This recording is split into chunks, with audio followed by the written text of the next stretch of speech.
Hello and welcome to Law and Candor, the podcast wholly devoted to pursuing the legal technology revolution. I'm Rob, and I'm here with my co-host, Bill. Well, our guest today is Chris Hurlebaus, technical consultant at Lighthouse. But before we have a chance to talk with Chris, we want to discuss a little bit about Sightings of Radical Brilliance. And if you've listened to this show before, you know this is where we talk about something noteworthy in the field of innovation or another act of sheer genius. Yeah, today we're talking about the realistic face masks that they're making and the retinal and fingerprints scans that are being stolen. And this right away, realistic face mask. If you guys haven't seen it, Google it. This is something that just reminds me of Mission Impossible, right? The Tom Cruise, the first one where they would go and he would pull a face off, and it was, he looked exactly like whoever the guy was that he was impersonating. These things are insane, and it seems like an awful long way to go to break into somebody's iPhone. Man, I love this stuff, but if there was ever a double-edged sword in technology, it's this exact thing. Like, especially like on the retinal scans and the fingerprints. I hate the fact that, every 6 months I get a call from my credit card company and, something has been breached. And now I've got to try to remember what accounts I had connected with that credit card. It's like this, 2 times a year ritual that I have to do. I love the idea of authentication, but man, there is a dark side to this too. Yeah, I matter of fact, literally this morning, I realized that my Amex was stolen. So I'm going through this now as we speak. I got to give them a call after we're done with this podcast. Literally, somebody's ordering food to their house, DoorDash.com. I'm not kidding. But the masks, again, you got to check out these masks. It's great. I mean, what we're going to have a bar full of guys with Brad Pitt masks on. That's what's going to happen, because not everything can be used for evil. Some of it could be used just for twisted stuff. But that's how I envision this stuff being used, at least where I went to college. I bet there'll be a lot of women at that bar. Yeah. Well, and there you go. There's our guest speaker just chimed in with a little bit right there. Chris, good to have you, man. Thank you so much for joining us today. Yeah, thank you. Well, today we're going to talk a little bit about how we, the tools that are available in Office 0365. We've touched a little bit on this before, but this is a topic that is important for us. And Chris is the perfect person to have this conversation with. Chris, why don't we start off? Can you just introduce yourself? Sure. My name is Chris, and I've been in the eDiscovery space for almost 20 years now. And I've seen a lot of things evolve in the industry. But I can tell you one thing, this Office 365 paradigm is an absolute game changer. And I've been pretty close with it, watching it evolve over the past 5-6 years and seeing how companies are starting to at first resist it, but now embrace it. So it's very exciting to watch the evolution of it. All right, so let's start out, really basic here. What do I need to know about 365 licensing, especially when it comes to eDiscovery? Well, that's a fun one. And it's actually interesting for corporations to play with that one, because there's different licensing models, of course. And, the more you pay, the more you get to play with their fun, more automated tools. So, and there's a lot of ROI benefits around like using some of the advanced licensing because of some of the stuff that you can do that the basic licensing doesn't allow. But essentially, they have like 3 SKUs for different enterprise, government, universities, and they're called the E1, E3, and E5 SKU. And as you pay more per month per mailbox, you get to have more tool sets at your disposal to leverage the technology in a more efficient way.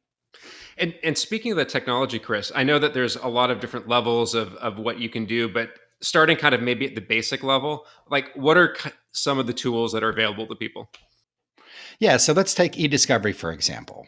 A lot of people make the decision corporations make the decision to buy Office 365 because IT doesn't want to support an in-house Exchange or Lotus Notes or some kind of like EV archive anymore. They don't want to pay for the hardware. They don't want to update and patch. So they make the decision to offload that hardware and move all their data to the cloud. Well, when legal discovers that they have a cloud-based eDiscovery tool that's included in that licensing, their ears perk up, because that suddenly lights in their mind a way that I can benefit from the existing technology, which is already being paid for, and perhaps even replace some third-party tools that are currently being utilized, for collection or processing or email hold notifications in-house. So I guess there's a couple of benefits. I mean, I think of like the early days when we used to go out and do these collections, and you were pulling information from so many different, proprietary systems, that were network based. So I guess the first benefit is now, you have everything up in the cloud, and you're talking about data in place. And then on top of that, lots of tools being developed, that are doing things that were traditionally, I mean, that companies just couldn't do before. Right.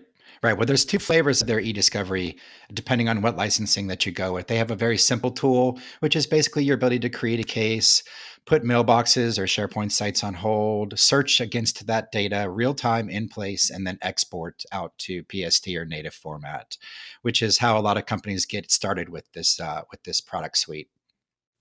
That makes sense. But beyond like the kind of basic stuff, like I think people are probably interested in like what are the advanced features that are associated with this?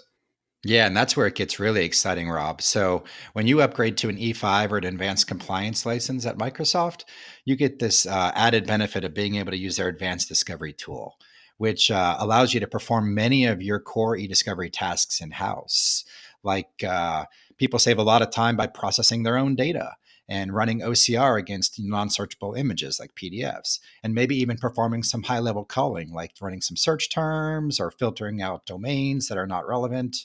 And this is all depending on to the degree that the corporations are staffed and depending on the size of the case, of course. But one could even run a document review in the interface for a first pass of perhaps calling out non-responsive documents before sending that to their vendor. Yeah, Chris. So you touched on something that, in my experience with 365, a lot of which is along on by your side here. It's an IT purchase that legal then is told, hey, by the way, you have all this. We purchased it for this reason, but it comes with all this collateral benefit that should make you a lot more efficient and have a great impact on the overall cost of electronic discovery. So how does if I'm in the legal department at a corporation, how do I learn about what I have at my disposal? Yeah, that's an awesome question. First of all, I'd say a legal person, in my experience over the years of showing people how this software works, at first there's a little bit of resistance because they're used to the way that they do it, right? So they're like, okay, you're going to make me do it a whole new way, and I'm not going to be using the tool that I'm used to using. But as soon as we show them some of the benefit of what's called the in-place model versus the hosting model, and show them that I can quickly find potentially responsive records without having to wait to export that to my vendor and have them process the data and then wait for them to send me like a search hit report or something like that. So that immediate quick results, gaining access to research results and reporting and getting that ECA analysis in place has really been a game changer in this industry for them. I don't know I don't think we have good data on this, but you think about, you have your typical huge e-discovery project, and I think it's always going to make sense to, sort of outsource that to some degree. But there's a lot of stuff that comes up day to day, like simple investigations or, maybe employment type matters or just internal investigations that, people would love to have a way to efficiently do that, especially if the data is already sitting there. Yeah, particularly as you mentioned, the in-house kind of the HR investigations, where the advanced e-discovery module could essentially let HR or legal do an end-to-end discovery and review of that data without ever sending it out to a vendor. And that's just a huge time saver.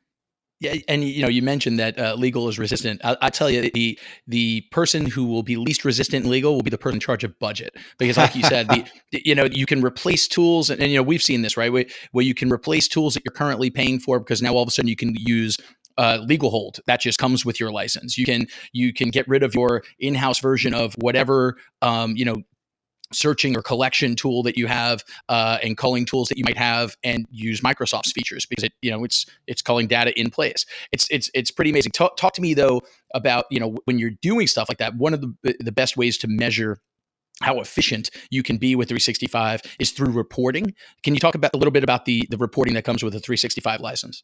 Yes. So I think that the key of what you just said was that you're sending less data and more targeted data over to outside parties.